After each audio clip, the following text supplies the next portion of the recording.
الحمد لله وكفى وسلام على عباده الذين اصطفى أما بعد فأعوذ بالله من الشيطان الرجيم بسم الله الرحمن الرحيم والسابقون السابقون أولئك المقربون صدق الله العظيم হযরত হাকিমুল উম্মাত থানবী নওয়ারাল্লাহু মারকাদাহুর কিতাব আদাবুল মুআশারাত এর শেষের দিকে তলেবে ইলমদের ইলমি পথে যে মেহনত যে মুজাহাদা দরকার সেই বিষয়গুলো নিয়ে বিস্তারিত আলোচনা আছে।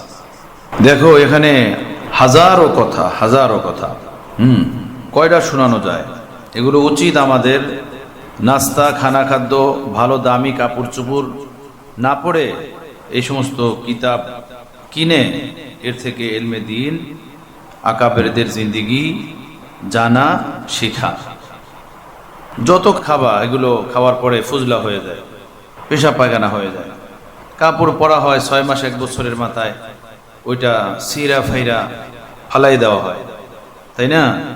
কিন্তু তুমি যদি তোমার দামি কাপড়ের জায়গায় নর্মাল কাপড় পরলা আর সেই টাকাটা তুমি কিতাবের পিছনে ব্যয় করলা, একটা কিতাব কিনলে তোমার জীবন পার হয়ে যাবে। ওর থেকে সারা জীবন তুমি কিতাবের আলো পাবে। তলেবে ইলমদের ভিতরে কিতাব ক্রয় করার পিপাসা থাকা চাই। কিতাব হলো তোমার এমন এক বন্ধু যে 24 ঘন্টার যে কোনো মুহূর্তে যদি তুমি কোনো বিপদে পড়ো সেই বিপদ থেকে তোমাকে সে উদ্ধার করতে পারবে। বিপদ মানে দ্বীনি বিপদ, দুনিয়া আখিরাতের কল্যাণের বিপদ। রাত গভীর, তুমি তোমার বাসায় শুয়ে আছো, এখন এমন একটা বিষয় বাসার ভিতরে ঘটলো যে এটার একটা দ্বীনি সমাধা দরকার। তোমার কাছে কিতাব আছে, বাস তাক থেকে টান দিয়ে কিতাব বাইর করো। এখন তো কিতাবগুলো এত সুন্দর সাজানো, অধ্যায় অধ্যায় ভাবে সূচি দিয়ে এগুলোকে লেখা হয়েছে। এর থেকে মাসলা মাসাইল এবং বিষয়াদি বের করা বহুতই আসান এবং বহুত সহজ। তুমি সে রাত গভীরেও সেই বিপদ থেকে, দ্বীনি বিপদ থেকে ওই কিতাবের এলেমের মাধ্যমে, কিতাবের মাধ্যমে মুক্তি পেতে পারো, উদ্ধার হতে পারো। কিন্তু তোমার কাছে কিতাব নাই, তুমি কি করবা? হয়তো ওই দ্বীনি বিষয়টা তুমি করতেই পারবা না, অথবা দিন পার হবে পরে কোনো আলেমের শরণাপন্ন হবে, ওস্তাদকে জিজ্ঞেস করবে অথবা কোনো বড় মুফতি সাহেবকে জিজ্ঞেস করবে, তাই না? তো কিতাব একমাত্র অহেদয় বন্ধু যে 24 ঘন্টার জীবনের যে কোনো মুহূর্তে তোমাকে বিপদ আপদ থেকে রক্ষা করার জন্য সাহায্য করতে পারে। আপন বন্ধু কয়দিন থাকে, কতক্ষণ সাথে থাকে? কিতাব ক্রয়ের এক অভ্যাস তলেবে ইলমদের ভিতরে থাকা দরকার। এখন তো খানা পিনা গপ সপ ঘুরতে যাওয়া, দামি কাপড় চোপড়, এগুলোর নেশা লেগে আছে তলেবে ইলমদের মধ্যে। এমন তলেবে ইলমও আমরা আছি যে সারা বছরে 2000 টাকার কিতাব কেনার তৌফিক হয় না, অথচ প্রতি মাসে বাসা থেকে 2000-3000 টাকা পকেট খরচ আনি। তুমি কিসের তলেবে ইলম মিয়া? তুমি তো তলেবে পেট। এক তলেবে ইলম সে এখান থেকে জয়পাড়া গেছে, জয়পাড়া গিয়া সে বার্গার দেখা টিকতে পারে না, রোজা ভাঙে বার্গার খাইয়ে আসছে। হ্যাঁ, রোজা ভাঙা বার্গার শর্মা খাইয়ে আসছে। আবার খাইয়ে এসে বলছে যে রোজা রাখতে পারবে না, গেছি খাইতে মনে চাইলে তো খাইয়ে না। এই সব তলেবে পেট বলো। হ্যাঁ, রোজা ভাঙে, তাও রমজানের রোজা ভাঙা সে শর্মা বার্গার খাইছে। তো তুমি তলেবে ইলম না তলেবে পেট? ভাই এ কেমন হলো এটা? কিতাব আজীব বন্ধু, আজীব সঙ্গী, বহুত মজাদার সঙ্গী। মনে করে আদাবুল মুআশারাত, এই কিতাবটার দাম কত জানি না, কত দাম, হয়তো 200 টাকা ধরো, তাই না? তো 200 টাকা, তো 2টা শর্মা খাইলে 200 টাকা শেষ হয়ে যায়, 2টা বার্গার খাইলে 200 টাকা শেষ হয়ে যায়। জয়পাড়া 3 বার আসলে গেলে 300 টাকা, 200 টাকা ভাড়া চলে যায়, তাই না? এই টাকাটা দিয়ে তুমি যে একটা কিতাব কিনো, এই কিতাবটা তোমার আজীবন তোমার সঙ্গী। আর দ্বীনি বিষয়ের হাজারো মজমুয়া এর ভিতরে আছে, হাজারো বিষয়ের সমাধানের ভিতরে আছে, শত শত বিষয়ের তুমি এর থেকে নিতে পারবা।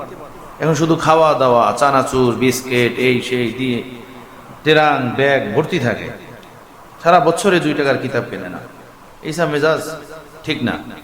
হযরত সৈয়দ আবুল হাসান আলী নদভী রহমতুল্লাহ আলাইহির জীবনীতে আছে, ওনাকে যখন ওনার মা দূরের কোথাও মাদ্রাসায় পড়তে পাঠাইছেন, অনেক দূরের বাড়ি থেকে। উনি ছোট ছিলেন, তো ওনার মা চিঠির ভিতরে ওনার কাছে লেখছেন। আগে তো টেলিফোন ছিল না, তোমরা যে সকাল সন্ধ্যা টেলিফোনে কথা বলো, এমনটা তোর আগে ছিল না, চিঠির মাধ্যমে কথাবার্তা হইত। তো সৈয়দ আবুল হাসান আলী নদভী রহমতুল্লাহ আলাইহির মা ওনার কাছে এক চিঠির ভিতরে লেখছেন যে, বেটা, তোমার বাবা তোমার জন্য কিছু রেখে যান নাই, তোমার বাবা তো নাই, তোমার বাবার কোনো মিরাস এই দুনিয়াতে নাই, অর্থকরী টাকা পয়সা কিচ্ছু নাই। তবে তোমার বাবার রেখে যাওয়া একটা মিরাস আছে, সেটা তুমি গ্রহণ করতে পারবে কিনা সেটা জানি না। তবে শোনো, সেই মিরাস গ্রহণ করার জন্য তোমাকে প্রস্তুতি নিতে হবে, তোমাকে সেই পথে আগে বাড়তে হবে। আর সেটা হলো এই, তোমার বাবা অনেক কিতাব রেখে গেছেন, দ্বীনি কিতাব, আরবি কিতাব, দ্বীনি তাফাসির, এগুলো রেখে গেছেন।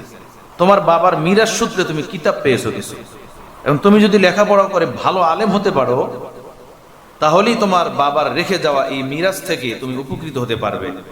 এখন তুমি ফিকির করে দেখো, তুমি তোমার এই বাবার মিরাস সংরক্ষণ করবে কি করবে না, নেবে কি নিবে না। যদি তুমি তোমার বাবার মিরাস নিতে চাও, তাহলে তোমাকে ভালো আলেম হতে হবে লেখাপড়া করে। উনি বলেন যে, ছোট্টবেলার মার লেখা ওই চিঠি পেয়ে আমার রগ রেশার ভিতরে এলেম পিপাসার এক জজবা, এক আবেগ তৈরি হয়ে গেছে। বুঝতেছো? তলবে সাদেক থাকতে হয়, সাচ্চা পিপাসা থাকতে হয়। রাস্তা আসান করে দেয়, সহজ করে দেয়। যতক্ষণ পর্যন্ত ভিতরে ফিকির, জজবা, তলব তৈরি না হবে, কোনো কিছু খাবে না। তোমার কেবলা ঠিক করতে হবে আগে। তোমার দেহ মাদ্রাসায়, আর মন দিল দেমাগ করে রয়েছে বাজারে, বাড়িতে, খেলাধুলায়। মঞ্জিল পর্যন্ত তুমি যাইতে পারবা না, হারাই যাবা। দিলের কেবলা ঠিক করো, সাচ্চা পিপাসা তৈরি করো যে আমি কিছু চাই, আমি কিছু চাই। জহেরে বাতেনে, চোখ চাহনিতে, ধরা ওঠা বসা চলায়, সব জিনিসে ওইটা ফুইটা ওঠে যে কিছু তালাশ করে, কিছু খোঁজে। এই পিপাসা তৈরি করো। মেয়া শোনো, মাল দৌলত, টাকা পয়সা, এগুলো হলো ফেরাউন, সাদ্দাত, হামান, নমরুদ, আবু জাহেল অগো রেখে যাওয়া মিরাস, ওদের রেখে যাওয়া সম্পদ। আল্লাহ নবীদেরকে দিছেন এলেম, পয়গম্বরদেরকে দিছেন এলেম। তারা দুনিয়ার সবচেয়ে সম্মানী মানুষ, এলেম পেয়ে, দিন পেয়ে। রজিনা কিসমাতাল জব্বারি ফিনা লানা ইলমুন ওয়ালিল জুহালি মালুন ফাইন্নাল মালা ইয়াফনা আন করিবিন ওয়া ইন্নাল ইলমা ইয়াবকা লা ইয়াজহাল। আহ, কি কবিতা, শেরও এমন। হে আল্লাহ, আপনি আমাদেরকে ইলমের জন্য কবুল করছেন। আপনার কুদরতি এই ফয়সালা, এই বন্টন আমরা অন্তরের অন্তরস্থল থেকে মেনে নিলাম যে আপনি আমাদেরকে এই ইলমের পিপাসার জন্য, ইলমের সন্ধানের জন্য আপনি আমাদেরকে নির্বাচন করছেন। আর জাহেল মূর্খদেরকে এই মাটি কাদার দুনিয়া দিয়েছেন, দোকানদারি দিয়েছেন, দোকানদারি দিয়েছেন। কেন আমরা অন্তর থেকে খুশি? এজন্য খুশি যে মাল পকেটে আসে আবার বের হয়ে যায়। এই মানুষ অনেক কষ্ট করে টাকা পয়সা কামায়, আগুন লাগায় পুইরা সব শেষ হয়ে যায়, নদীতে ভাইঙা সব শেষ হয়ে যায়। কত মানুষ এখানে এসে বলছে আমাকে, এই অত্র এলাকার আশপাশে, হুজুর আমাদের বাড়িঘর 3 বার 5 বার নদীতে ভাঙছে, ভাইঙা আমরা ফকির হয়ে গেছি, কিচ্ছু নাই। এই বাড়ি করছি নিয়ে এক জায়গায় নদীতে ভাঙছে, আবার ভাঙছে, আবার ভাঙছে। হ্যাঁ, তো মাল চোরে নিয়ে যায়, আগুন লেগে পুড়ে যায়। এলেম কি চুরি করা যায়? তোমরা যারা হাফেজ সাহেব, তোমাদের যাদের হৃদয়ে আছে কোরআন, তোমার পকেট থেকে টাকা চুরি করে নিতে পারবে চোর, তাই না? কিন্তু তোমার সিনার ভিতরে যে আল্লাহর কোরআন আছে, বলো এটা কেউ চুরি করে নিতে পারবে? তোমার কাছে যা কিছু আছে সব কিছু নেওয়া সম্ভব, কিন্তু তোমার অন্তরাত্মার ভিতরে যে ইলমের নূর আছে, এটা কি নেওয়া সম্ভব? এটাই বলছেন, ফাইন্নাল মালা ইয়াফনা আন করিবিন ওয়া ইন্নাল ইলমা ইয়াবকা লা ইয়াজাল। মাল অনেক দ্রুত শেষ হয়ে যায়, ধ্বংস হয়ে যায়। এই আছে আবার নাই। কথা বুঝতেছো? কিন্তু ইলম, এটা মানুষের দুনিয়াতে মরা পর্যন্ত থাকে, মরার পরে কবরেও সঙ্গে যায়, কবরের সঙ্গে যায়। এবং মাল খরচ করলে কমে, এলেম খরচ করলে বাড়ে। কথা বুঝতেছো? এলেম তুমি যত দিবা, তোমার এলেম আরো বাড়বে। মাল যত অর্জন করে, তত মানুষের ভিতরে শত্রুতা বাড়ে। আপন ভাই তার শত্রু হয়ে যায় মালের কারণে, বন্ধু শত্রু হয়ে যায়, আপনজন শত্রু হয়ে যায় মালের কারণে। কিন্তু যার ভিতরে যত এলেম বাড়বে, এলেমের কারণে বন্ধুত্ব বাড়ে। তুমি যত ভালো আলেম হবে, তোমার বন্ধু তত বাড়বে, তোমার ভক্ত তত বাড়বে। বন্ধু মানি ভক্ত। তোমার এলেমের কারণে তোমার সামনে সে মাথা নত করতে বাধ্য। বাপরে বাপ, ভাই রে ভাই, ফেকা নিয়ে আলোচনা করে তো শেষ চূড়ায় পৌঁছে যায়, হাদিস নিয়ে আলোচনা করে তো জবরদস্ত আলোচনা, তাফসীর নিয়ে আলোচনা করে তো জবরদস্ত আলোচনা, আকাবির নিয়ে আলোচনা করে তো জবরদস্ত আলোচনা। কি এলেমের খাজানা ভিতরে লুকায়িত, সব তোমার ভক্ত হয়ে যাবে। কথা বুঝছো? সব তোমার সামনে মাথা নত করবে। তো মালের আধিক্যতার দ্বারা শত্রু বাড়ে, এলেমের আধিক্যতার দ্বারা বন্ধু বাড়ে, ভক্ত বাড়ে। কথা বুঝতেছো? মাল দ্বারা চশমা তো কেনা যায়, কিন্তু চোখের পাওয়ার কিনা যায়? চোখের পাওয়ার বানানো যায় মাল দ্বারা? চশমা কিনা যায়, কিন্তু এলেম দ্বারা চোখের পাওয়ার বাড়ানো যায়। হযরত হাকিমুল উম্মত লেখছেন যে যার চোখের পাওয়ারের সমস্যা, সে যদি প্রতি নামাজের পরে 11 বার ইয়া নূরু ইয়া নূরু ইয়া নূরু এটা পড়ে, এরপরে 2 হাতের শাহাদাত আঙ্গুলের উপরে ফু দিয়ে এটা চোখে মুছে দেয় 3 বার, তাহলে তার চোখের পাওয়ার কমবে না, চোখের পাওয়ার ঠিক হয়ে যাবে। হ্যাঁ, আমি সেই মিজানের জামাতে যখন পড়ি তখন চশমা নিছি, একটা 50 একটা 75, আজও একটা 50 একটা 75 এই পাওয়ার। সেই কত সালে, মানে মনে করো 97 সালে, 97 সালে চশমা নিছি যে 50 75 পাওয়ার, আর আজকে 2026, কত বছর হলো? 30 বছরের বেশি, আলহামদুলিল্লাহ। এবং হযরত হাকিমুল উম্মত বলছেন ফাকাশাফনা আনকা গিতাআকা ফাবাসারুকা লিয়াওমা হাদীদ। যার চোখের সমস্যা, পানি পড়ে, চোখ চুলকায়, চোখ কেতরায়, হ্যাঁ, চোখের নানান রোগ, এই আমল যদি সকাল সন্ধ্যা করে এবং 7 বার পরে ফু দেয়, এই আমলের বরকতে তার চোখের সব বিমারি দূর হয়ে যাবে। ফাকাশাফনা আনকা গিতাআকা ফাবাসারুকা লিয়াওমা হাদীদ, এটা পড়বে এবং ফু দিয়ে দিবে চোখে। আলহামদুলিল্লাহ, আল্লাহ পাকের ঘর, পবিত্র কালাম, বুজুর্গের কিছু নাই, যাহা বুজুর্গি আছে কোরআনের মধ্যে আছে। হুজুর ফু দেন, হুজুর আপনার ফুতে বড় ফায়দা হয়েছে। যে হুজুরই ফোন দিলেন, ফুতে ফায়দা হয় না, ফায়দা হয়েছে কোরআনের আয়াতে, হ্যাঁ, নবীর জবান থেকে বের হওয়া হাদিসে। হুজুরের ফুতেই যদি ধার থাকে, তাহলে হুজুর তার বাপের নাম নিয়ে ফু দেয়, আমার বাবা আব্দুল কুদ্দুস চোখ ভালো হয়ে যাও, ভালো হবে কেউ দেখ। তো আসল তো বরকত হলো কোরআনে, সে এলেম, তাই না? হযরত ঈসা তার এলেমের দ্বারা মুর্দাকে জিন্দা করে ফেলেছে। সুবহানাল্লাহ, এলেম এমন জিনিস, মুর্দাকে জিন্দা করা যায়, তাই না? কিন্তু তোমরা আজ পর্যন্ত শুনছো কেউ যদি 10 কোটি টাকার মালিক হয়, তাহলে ওই 10 কোটি টাকার মালিক যদি কোনো মুর্দার সামনে দাঁড়িয়ে বলে, এই আমি কিন্তু 10 কোটি টাকার মালিক, দাঁড়াবে? শুনছো আজ পর্যন্ত? কিন্তু হযরত ঈসা আলাইহিস সালাম মুর্দার সামনে দাঁড়ায় বলতো, কুম বিইজনিল্লাহ, দাঁড়াও আল্লাহর হুকুমে, দাঁড়াই যেত। তো এলেম এমন জিনিস, মুর্দাকে জিন্দা করা যায়। প্রিয় রাসূল সাল্লাল্লাহু আলাইহি সাল্লামের কাছে এসে কাফেররা বলছে, আপনি যে নবী মানি, তবে এই যে একদম আমাদের চোখের সামনে পাহাড়টা, এর ভিতরে যে কোনো খেজুর গাছ বাস কিচ্ছু নাই, আপনি এখান থেকে পারলে খেজুর গাছ উঠাইয়া এবং বড় হয়ে সঙ্গে সঙ্গে ভিতরে খেজুর দিবে, আপনি এমন পারলে আমাদেরকে দেখান। প্রিয় নবী সাল্লাল্লাহু আলাইহি সাল্লাম পাহাড়ের দিকে ইশারা করে বলছেন, হে মাটি, তুই যদি আল্লাহর সৃষ্টি হস, আল্লাহর হুকুমের অধীনে হস, তাহলে আমি তোকে হুকুম করি তোর ভিতর থেকে খেজুর গাছ বাইর কর। সাথে সাথে দেখা গেল খেজুর গাছ বের হয়ে গেছে, খেজুর গাছ একটু বড় হয়ে ওর ভিতরে খেজুর ধরে গেছে। সুবহানাল্লাহ বিহামদিহি, এলেমের বড় পথ তো বড় ছিল আবু জাহেলের, পুরা মক্কার লিডার, সর্দার, তাই না? পারছে? শুনছো আজ পর্যন্ত? ঘটনা মনে পড়ছে, কব কই? আচ্ছা, ঘটনা শুনতে তো মজা, এগুলো তো কিতাব থেকে পড়ছি, বুজুর্গানে দিন থেকে শুনছি। তোমরা তো শুধু মোবাইল টেপো, বাসায় গিয়ে কার্টুন দেখো, তারপরে গেম খেলে, না পড়লে বুজুর্গানে দিনের ওলামা মাশায়েখদের কিতাবাদি এবং তাদের বয়ান ইত্যাদি না শুনলে এগুলো পাবা কোথায়?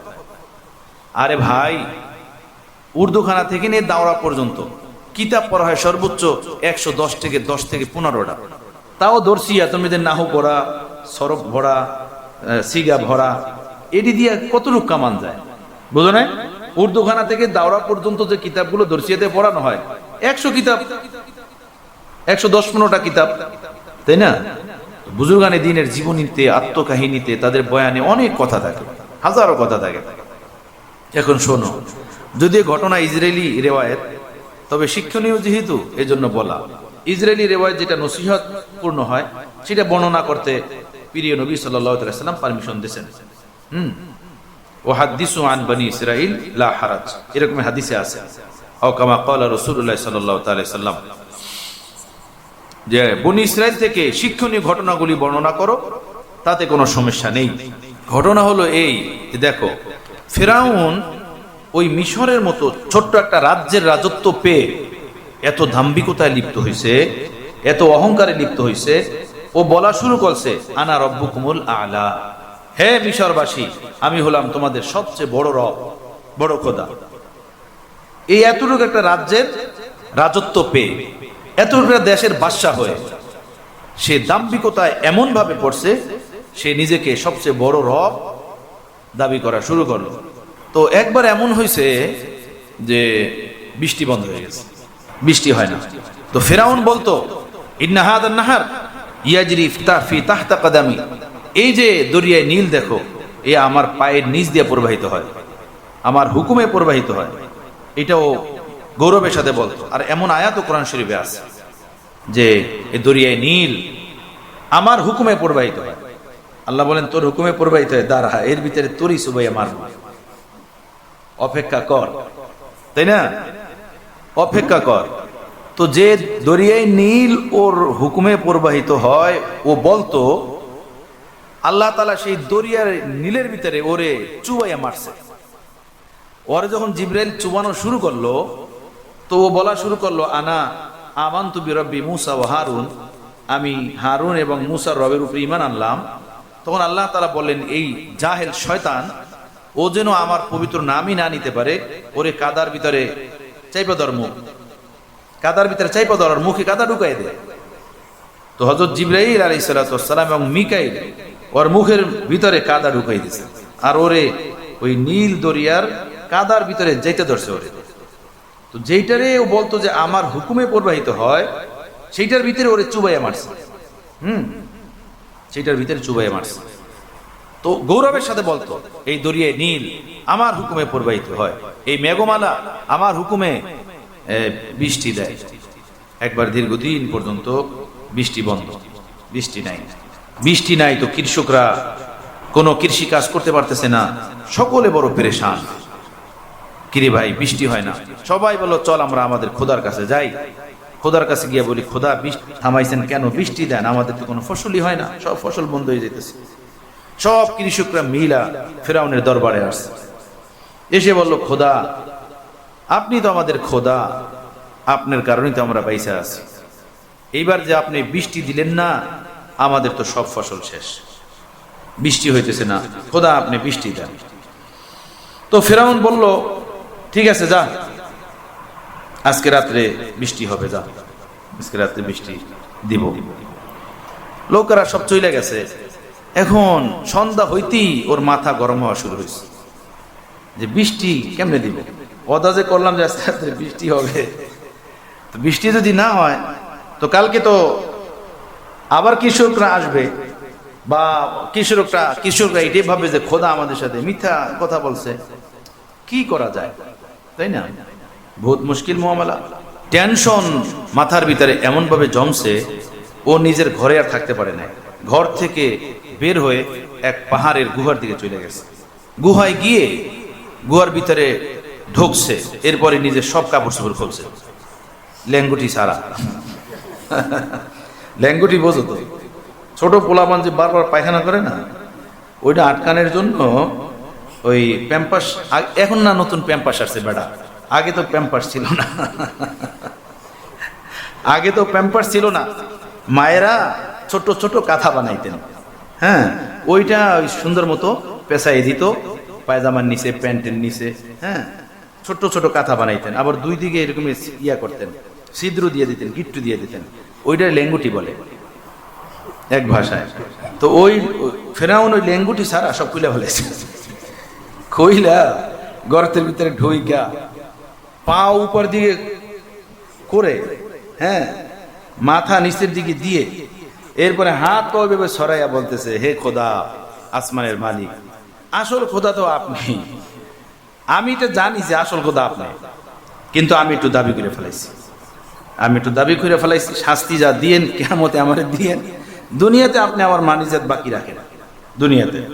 এর ভিতরে শয়তান ওর কাছে আসছে। শয়তান আইসা বড়, এই ফিরাউন কি লাগবে তোর ক। ও ভাবছে যে খোদাই আমার এসে ডাক দিছে, কি লাগবে তোর ক। ওর তুই এভাবে শুয়ে আসুত কেন। তো তাড়াতাড়ি উঠা পায়জামা ঠিক করে বসছে, বলতেছে, হুজুর আমার রাজ্যে বৃষ্টি হইতেছে না আজকে কয়েকদিন যাবত, তো এখন তো কৃষকরা সবাই পরেশান, কৃষি ফসল কোনো কিছু হইতেছে না, সবাই খুব পরেশান, কারণ তো আমার বৃষ্টি দরকার। তো শয়তান বলল, ঠিক আছে আজকে বৃষ্টি হবে, আমি বৃষ্টি দিতেছি, যাও তুমি বাসায় যাও, বৃষ্টি হইবে। তো ফেরাউন রে বাসায় পাঠাই দিছে। শয়তান ওর চেলাপেলা ডাইখা পুরো এলাকায় মোতাইছে, ওইরা পুরো এলাকায় ওর যত চেলাপেলা আছে না সবগুলো ওরে লাগাই দিছে মত। আজকে সারা রাত মত, পুরো এলাকা মুইতে তোলাই ফেলেছে। সকাল হওয়ার পরে লোকেরা ঘরের দুয়ার খুলতে পারে না, গন্ধে গন্ধ আর গন্ধ। কি রে ভাই, মশার স্প্রে করছে কি? সবাই বড় অস্থির, হ্যাঁ, সবাই বড় পরেশান। আর ফিরাউন বড় খুশি যে সব ভিজা ভিজা লাগতেছে, বৃষ্টি তো আজকে হয়েছে, হ্যাঁ আমার দায়িত্ব বাকি আছে। তাহলে পরে বিকেলবেলা ফিরাউন ডাকছে কৃষকদেরকে, এই বলছিলাম যে বৃষ্টি হবে, বৃষ্টি কি হয়েছে নাকি? বৃষ্টি হইল কি হইল না? তো কৃষকরা যারা আসছে তারা বলল, জি হুজুর বৃষ্টি তো হয়েছে, কিন্তু এর দুর্গন্ধে আমাদের পেটের পোক সব মারা গেছে, আমাদের পেটের ভিতরে যত কৃমি আছে সব কৃমি ওই গন্ধে সব মারা গেছে। লা হাওলা ওয়ালা কুওয়াতা ইল্লা বিল্লাহিল আলিয়্যিল আযীম। আমার ভাই দেখো তো, ক্ষমতা, এই দাপট, দাম্ভিকতা, এই অহংকারী, এই দুনিয়ার ক্ষমতা পেয়ে সে বৃষ্টি দিতে পারে নাই, শয়তানের দ্বারা এলাকায় মোতাইছে। কিন্তু হাদিস শরীফে আছে, হ্যাঁ হাদিস শরীফে আছে, আল্লাহ নবী সাল্লাল্লাহু তাআলা আলাইহি ওয়াসাল্লাম দোয়া করছেন, মদিনায় কহাতশালী ছিল, দুর্ভিক্ষ ছিল, বৃষ্টি হইতেছে না, আল্লাহ নবীর দোয়ার বরকতে সাথে সাথে বৃষ্টি বর্ষণ শুরু হয়ে গেছে। সাহাবায়ে কেরাম, প্রিয় নবী মাঠ থেকে ময়দান থেকে ফিরে আসতে পারতেছিলেন না, এই পরিমাণ পানি বর্ষণ হওয়া শুরু হয়েছে যে সব প্লাবিত হয়ে যাইতেছিল। পরে আল্লাহ নবী আবার হাত উঠাই দোয়া করছেন, আল্লাহুম্মা হাওয়া আলাইনা ওয়ালা আলাইনা, আল্লাহ অনেক বেশি বৃষ্টি হইতেছে, বৃষ্টি একটু কমাইয়া দেন, আমাদের মদিনার আশপাশে সরাইয়া দেন।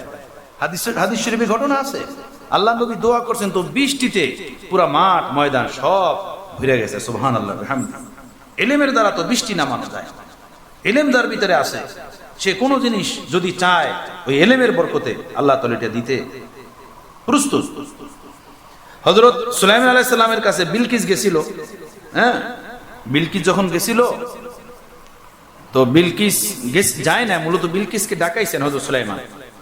হুদহুদ পাখির মাধ্যমে সুলাইমান আলাইহিস সালাম জানতে পারলেন যে সাবা নামক এলাকাতে একটা মহিলা আছে, ওই এলাকার রাজা আর ওই এলাকার রানী, ওই এলাকার সব পুরুষরা তাকে সিজদা করে। হুদহুদ পাখি এসে হযরত সুলাইমানকে এই সংবাদ দিছে।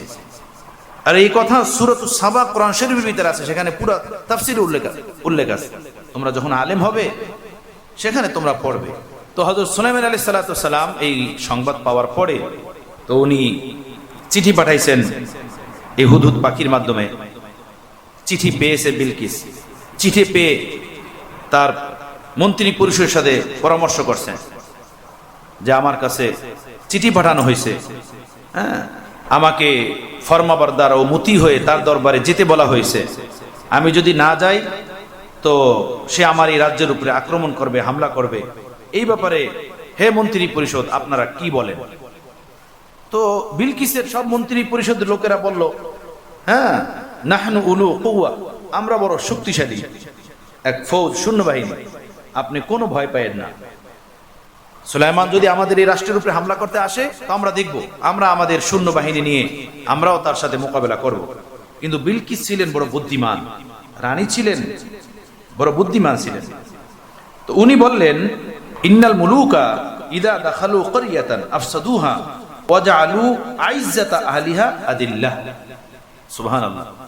যে যখন কোন রাজা কোন রাষ্ট্রের উপরে বিজয় ভেসে প্রবেশ করেন, তখন ওই রাষ্ট্রের সম্মানিত ব্যক্তিদেরকে অসম্মান করেন, কয়েদ করেন, বন্দী করেন। তো সুলাইমান যদি তার সৈন্য বাহিনী নিয়ে আমার রাষ্ট্রে আসেন আর এখানে আক্রমণ করেন, তাহলে আমাদেরকে গ্রেফতার করবেন, হত্যা করবেন, আমরা বন্দী হয়ে যাব। এটা তো কোনো ভালো জিনিস না, এটা তো সুন্দর জিনিস না। অতএব আমি তাকে পরীক্ষা করব যে আসলে সে আল্লাহর জন্য এই কাজ করতেছেন, আল্লাহর দিকে আমাকে ডাকতেছেন ঈমান আনার জন্য, নাকি সে আমার রাজ্য কবজা করতে চাইতেছেন, কি বিষয়। তো যাই হোক, লম্বা ঘটনা। তো আমি তাকে মাল দিয়ে পরীক্ষা করব। বিলকিস বিশাল বড় মালের একটা ভান্ডার, মালের একটা তোহফার হাদিয়ার ভিতরে ব্যবধান আছে। যখন ছোট বড়কে দেয় এটা হয় হাদিয়া, এটাকে বলে হাদিয়া। যখন ছোট বড়কে দেয়, যেমন সন্তান বাবা মাকে দিতেছে, ছাত্র উস্তাদকে দিতেছে, হ্যাঁ মুরিদ শেখকে দিতেছে, ছোট ভাই বড় ভাইকে দিতেছে, এটা হলো হাদিয়া। আর যখন কোনো বড় ছোটকে দেন এটা হয় তোহফা। ওস্তাদ দিতেছেন ছাত্রকে কিছু, হ্যাঁ শেখ দিতেছেন মুরিদকে কিছু, এটাকে বলা হয় তোহফা, মনে রাখবা। আর ছোট যখন বড়কে দেয় এটা হয় হাদিয়া। তো বিলকিস বিশাল বড় মাল ও দৌলতের একটা হাদিয়া পাঠাইছে হযরত সুলাইমান আলাইহিস সালামের কাছে, যে দেখি মালের দ্বারা সে ঘায়েল হয় কিনা, তাকে ঘায়েল করা যায় কিনা। হযরত সুলাইমান আলাইহিস সালাম যখন এই মালের বিশাল বড় হাদিয়ার ভান্ডার পাইলেন, উনি সব মাল ফেরত পাঠিয়ে দিয়েছেন এবং উনি আরো খেপছেন যে আমাকে মাল দিয়ে ধোকা দিতে চাও, এটা তো হবে না। তুমি তওবা করে আমার দরবারে আসো, না হয় তোমার পুরো দেশকে আমি তছনছ করে দিব, তোমার পুরো সৈন্যবাহিনীকে তছনছ করে দিব। যাই হোক, এরপরে বিলকিস তার বিশেষ বিশেষ এক বাহিনী সহ সুলাইমান আলাইহিস সালামের দরবারে গেছেন তাদেরকে নিয়ে। তখন হযরত সুলাইমান আলাইহিস সালাম চাইলেন যে এখানে বিলকিস তো আছে, তার যে রাজপ্রসাদ যেখানে বসে সে সিংহাসন পরিচালনা করে সাবায়, আমি সেইটা উঠাই আইনা তাকে দেখাই আমার শক্তি কত বড়। তো হযরত সুলাইমান আলাইহিস সালাম তখন বললেন, মন্ত্রী পরিষদের মধ্যে জিজ্ঞেস করলেন যে তোমাদের মধ্যে কে আছে যে বিলকিসের পুরা সিংহাসনকে উঠায়া আমার দরবারে নিয়ে আসবে, কে আছে এমন? তো সুলাইমান আলাইহিস সালামের দরবারে জিনরাও থাকতো, জিন ওনার ভক্ত ছিল, মুরিদ ছিল। তো ক্বালা ইফরিতুম মিনাল জিন আনা আতিকা বিহি ক্বাবলা আন তাকুমা মিন মাকামিক। জিনের যে ইফরিত নামক লিডার, সে বলল, হে আল্লাহ নবী পয়গম্বর, আপনার এই মজলিস বরখাস্ত হওয়ার আগে আগে আমি বিলকিসের সিংহাসন সাবা থেকে উঠিয়ে আপনার সামনে হাজির করব। এই মজলিস বরখাস্ত হওয়ার আগে আগে, অর্থাৎ কিছু সময় লাগবে। হযরত সুলাইমান আলাইহিস সালাম বললেন, আরে না, এটা তো অনেক দীর্ঘ সময়, এত সময় নাই, আমি এই মুহূর্তে ওইটাকে হাজির করতে চাই। কে আছে এটাকে এই মুহূর্তে আমার সামনে নিয়ে আসতে পারবে? তো ওই ব্যক্তি যার কাছে ছিল আসমানি ইলম, সে বলল, ক্বালাল্লাযী ইনদাহু ইলমুম মিনাল কিতাব আনা আতিকা বিহি ক্বাবলা আইয়ারতাদ্দা ইলাইকা তরফুক। ওই ব্যক্তি বলল, যার নিকটে ছিল আসমানি কিতাবের ইলম, কি বলল? বলে, হে সুলাইমান, আপনার চোখের পলক উঠানের আগে আমি বিলকিসের সিংহাসন সাবা থেকে এনে আপনার দরবারে হাজির করে দিব। কে বলছে? যার কাছে ইলম আছে। ক্বালাল্লাযী ইনদাহু ইলমুম মিনাল কিতাব, ওই ব্যক্তি বলল যার নিকটে কিতাবের ইলম আছে। হযরত সুলাইমান বলেন, ঠিক আছে। একদম চোখের পলক ফেলতে না ফেলতে দেখলেন পুরা সিংহাসন হযরত সুলাইমান আলাইহিস সালামের সামনে। সুবহানাল্লাহ। বিলকিসকে হযরত সুলাইমান বললেন, দেখেন তো এটা কি? এখন হয়রান, কি আমারই রাজপ্রসাদ, সব তো এইরকমই, এটা বুঝলাম না কি হইতেছে। আপনি কি এখানে বানাইছেন নাকি আমারই ওইটা? মানে সে হতভম্ব হয়ে গেছে। হযরত সুলাইমান আলাইহিস সালামের এই কারামত দেখে ইসলাম গ্রহণ করছে, মুসলমান হয়ে গেছে। সুবহানাল্লাহ। আরে ওই ব্যক্তি আসিফ বিন বারখিয়া হযরত সুলাইমান আলাইহিস সালামের ভাগনা, সুলাইমান আলাইহিস সালামের কি ভাগনা। তো ইলম এমন পাওয়ারফুল, হ্যাঁ ইলম এমন পাওয়ারফুল, ইলমের বরকতে দেখো সাবা থেকে পুরা রাজমহলকে উঠাইয়া নিয়ে আসছে। সুবহানাল্লাহ, সুবহানাল্লাহ। এগুলো বাদ দিয়া লোহা টাকাইতে চাও, লোহা অটো চালাইতে চাও, রাস্তায় ঝাড়ু দিতে চাও, দোকানে কাজ করতে চাও, এইগুলো বাদ দিয়া, এই ইলমের দৌলত বাদ দিয়া। আমার বন্ধুরা, ইলম এমন এক শক্তি, এর উপরে কোনো শক্তি নাই এই জমিনে। এই জমিনের সবচেয়ে মহাশক্তি হলো ইলম। আল্লাহ যাকে কোরআন সুন্নাহের ইলম দান করছেন, আল্লাহর সাথে নিসবত মা আল্লাহর ইলম দান করছেন, তার থেকে বড় শক্তিধর এই জমিনে কেউ নাই। বুঝতেছো বন্ধুরা? হ্যাঁ, এই ইলম হাসিল করার জন্য চাই এক তলব এবং ফিকির, তলব ও ফিকির। ভিতরে তলব থাকতে হবে এবং আমি আমার মঞ্জিলে মাকসাদে উত্তীর্ণ হব, সেজন্য এক ফিকির, এক ধুন লেগে থাকতে হবে তোমার ভিতরে, এক ফিকির ও ধুন। তুমি এখানে বসে বসে গা চুলকাবা আর তোমার ভাই বিদেশ যাবে, সেটা তুমি ফিকির করবা, তাই না? তোমার মারে ডাক্তারখানায় নিয়ে যেতে হবে, সেটা তুমি ফিকির করবা। আগামী মাসের 13 তারিখ ছুটি হবে, সেটার জন্য তুমি এখন থেকে জামা টুলে ইস্তারি করে প্রস্তুতি নিবা। এইভাবে কি ইলম হাসিল হয়? এর জন্য রাত জাগতে হয়, দিন জাগতে হয়, না খেয়ে থাকতে হয়, ওস্তাদের শাসন গ্রহণ করতে হয়, ওস্তাদের পিছনে পিছনে কিতাব নিয়ে দৌড়াতে হয়, দিন ও রাত এক করে দিতে হয়। এভাবে ইলমের পিছনে একটা জমানা পার করলে আল্লাহ ইলমের কিছু দৌলত তোমাকে দান করবেন। একটা জমানা, লক্ষ জনের মধ্য থেকে যদি একজন বা দুইজন বা 10 জনে পেয়ে থাকে দৌলত, তারা এভাবেই পেয়েছে, তুমি খবর লও। আজকে এই দেশের যারা শীর্ষস্থানীয় আলেম, বড় বুজুর্গ, আল্লাহওয়ালা, যাদেরকে আল্লাহ ইলম ও কালামের কিছু দান করছেন, আমার বন্ধু, আমার প্যারে, আমার সাথী, আমার সন্তান, আমার বৎস, শোনো, তারা এভাবেই পেয়েছে। তুমি তাদের কাছে যাও, তাদের আত্মকাহিনী পড়ো, তাদের জীবনী পড়ো, তুমি দেখো তারা তোমার মতো আমার মতো শুধু বার্গারের পাগল হয়ে আর ছুটির পাগল হয়ে বাসাবাড়ির জন্য কান্নাকাটি করে তারা এগুলো পাইছেন কিনা? কেউ পান নাই, পূর্বেও কেউ পান নাই, আমি তুমিও পাবো না। এর জন্য তলব লাগবে, ফিকির লাগবে, তলব লাগবে, ফিকির লাগবে। রাজি আছি? কে কে রাজি নাই হাত উঠাও। আচ্ছা, ঠিক আছে না প্যার? ইনশাল্লাহ মেহনত করবো না? মেহনত করো বন্ধু, এর থেকে সুন্দর পথ নাই, এর থেকে নুরানি পথ নাই। ইয়াকিন করো, যদি ব্যাক গিয়ার সম্ভব হতো, আল্লাহর ঘরে বলি তোমাদেরকে, ব্যাক গিয়ার, গাড়ির ভিতরে ব্যাক গিয়ার আছে, জিন্দিগির যদি ব্যাক গিয়ার সম্ভব হতো, যে জিন্দিগিকে ব্যাক গিয়ার দিয়ে পিছনে নেওয়া যায়, তো শুধু আমি না, এরকমের ফকির এই দুনিয়াতে অনেক আছে, যে সময় পার হয়ে যাওয়ার পরে দিলের ভিতরে সেই ফিকির তৈরি হয়েছে যে যদি ব্যাক গিয়ার থাকতো তো আবার ছোট হয়ে যেতাম, আবার লেখাপড়া করে আরো কিছু হাসিল করে আসতাম, কিন্তু পাখি হাত থেকে উড়ে গেছে। কথা বুঝতেছো বন্ধু? আজকে দিল চায় তোমাদের মতো এভাবে ছোট থাকতাম, বয়সটা আবার ঘুরা 8, 9, 10-এ পৌঁছতো, আবার পড়তাম, আবার শিখতাম, এত পড়তাম, এত শিখতাম, রাত দিন এক করে দিতাম, কিন্তু লাভ নাই। ওই আশা শুধু আশাই থাকবে, এর কোনো বাস্তব ফলন এই জমিনে দেখবে না। বুঝতেছো ভাইয়েরা, বন্ধুরা, সন্তানরা, কথা বুঝতেছো আমার? হ্যাঁ, পড়ো পড়ো, স্বার্থহীন এই কথা, স্বার্থহীন এই কথা। নিজের জীবনটা সুন্দর করতে চাও, ইলমে আমলে একাকার করো, দিন রাত মেহনত করো এর পিছনে, দিন রাত। এর থেকে সুন্দর পথ এই জমিনে আর নাই, আর পাবা না খুঁজা। আল্লাহ কবুল করেন, আল্লাহ তৌফিক দেন। আলহামদুলিল্লাহি রাব্বিল আলামিন, ওয়াসসালাতু ওয়াসসালামু আলা সাইয়্যিদিল মুরসালিন ওয়া আলা আলিহি ওয়া আসহাবিহি আজমাইন। রব্বানা আতিনা ফিদ দুনিয়া হাসানা ওয়া ফিল আখিরাতি হাসানা ওয়া কিনা আযাবান নার। আল্লাহ আপনি আমাদেরকে মাফ করে দেন, আল্লাহ আপনি আমাদেরকে কবুল করে নেন, আমাদেরকে, আমাদের সন্তানদেরকে, ফ্যামিলি সদস্যদেরকে ইলমের পথে, তাকওয়ার পথে, আপনার মারিফতের পথে কবুল ফরমান, আকাবের আসলাফের পথে কবুল ফরমান।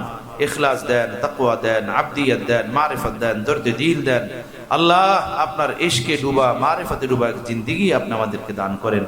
আল্লাহ আল্লাহ তলেবে ইলমদেরকে কবুল করেন, আসাদায়ে কেরামদেরকে কবুল করেন, তলেবে ইলম আসাদায়ে কেরামদের থাকা খাওয়ার আল্লাহ সর্বোত্তম ব্যবস্থা করেন। আল্লাহ আসাদায়ে কেরামদের সর্বোত্তম সম্মানের ব্যবস্থা করেন। আল্লাহ এদের সুন্দর জিন্দেগির সুন্দর ভবিষ্যতের ব্যবস্থা আপনি গায়েব থেকে করে দেন।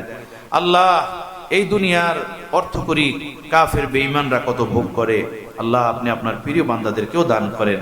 আল্লাহ ওলামা মাশায়েখদেরকেও হালাল দুনিয়া দান করেন। আল্লাহ আপনি আমাদের দোয়া মুনাজাত কবুল করেন, মাদ্রাসার তামাম হাজ ও জরুরত পূরণ করেন, ঋণ পরিশোধ করেন, চতুর্দিকের জমিনগুলো মাদ্রাসার জন্য কবুল করেন, মাদ্রাসাকে জামিয়া হিসাবে কবুল করেন। আল্লাহ সব মনের আশা পরিকল্পনা এই প্রতিষ্ঠান নিয়ে যা আছে আপনি নিজ দয়া কবুল করে নেন। দোস্ত আহবাব বন্ধু বান্ধব যারা পেরেশান তাদের পেরেশানি দূর করেন, যার যে জরুরত আছে জরুরত পূরণ করে দেন। আল্লাহ বিপদ আপদে আছে বিপদ আপদ থেকে মুক্ত করেন, মুক্তি দেন। আল্লাহ সব পেরেশানি থেকে বন্ধু বান্ধব আপনজন প্রিয়জনদেরকে আপনি হেফাজত রাখেন। যারা অসুস্থ তাদেরকে সুস্থতা দান করেন। প্রতিটা তালেব ইলমকে লেখাপড়ার সাথে মন লাগাইয়া দেন, দিল লাগাইয়া দেন। এদের বাবা মার মনকে আপনি শীতল করে দেন। এলেমে আমলে তাকওয়া তাহারাতে যেন এরা সুন্দর একটা ভবিষ্যৎ করতে পারে। আল্লাহ প্রতিটা বাবুকে আপনি কবুল করেন। আসাদায়ে কেরামদেরকে তালেব ইলমদের পিছনে খুব মেহনত করার তৌফিক দান করেন। ওয়া সাল্লাল্লাহু তাআলা আলা খাইরি খালকিহি।